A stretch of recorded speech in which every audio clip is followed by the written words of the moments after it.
حضرت عمر بن عوف المزنی فرماتے ہیں کہ رسول اللہ صلی اللہ علیہ وسلم کا پہلا غزوہ یعنی غزوہ ابوا تھا۔ میں آپ صلی اللہ علیہ وسلم کے ہمراہ تھا۔ جب وہ عرق زوبیہ کے پاس روحا کے مقام پر پہنچے تو آپ صلی اللہ علیہ وسلم نے فرمایا تمہیں اس پہاڑ کا نام معلوم ہے؟ صحابہ نے عرض کیا کہ اللہ اس کے رسول کو زیادہ علم ہے۔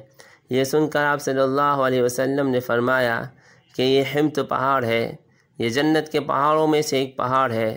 اے اللہ اس میں ہمارے لیے برکت پیدا فرما اور اس پہاڑ کے باشندوں کے لیے اس میں برکت پیدا فرما۔ رسول اللہ صلی اللہ علیہ وسلم نے دریافت کیا آپ لوگ جانتے ہو کہ اس وادی کا کیا نام ہے؟ پھر آپ صلی اللہ علیہ وسلم نے اپنے سوال کا خود جواب دیتے ہوئے فرمایا کہ یہ وادی سجا سج ہے، اس جگہ مجھ سے پہلے 70 نبیوں نے نماز پڑھی، قیامت اس وقت تک قائم نہیں ہوگی تا وقت یہ کہ عیسیٰ ابن مریم علیہ السلام حاجی یا عمرہ کرنے والے کی حیثیت سے یہاں سے نہ گزر جائے۔ وادی روحا سے 2 میل دور مسجد زوبیہ ہے۔ آپ صلی اللہ علیہ وسلم نے اس مقام پر اہل بدر سے جنگ کا مشورہ فرمایا۔ آپ صلی اللہ علیہ وسلم حج کے سفر سے واپسی پر آپ نے یہاں پڑاؤ ڈالا۔ اس وادی میں جو کنواں ہے بیر روحا کہتے ہیں، اس کنویں سے 70 انبیاء نے خود کو سیراب کیا ہے۔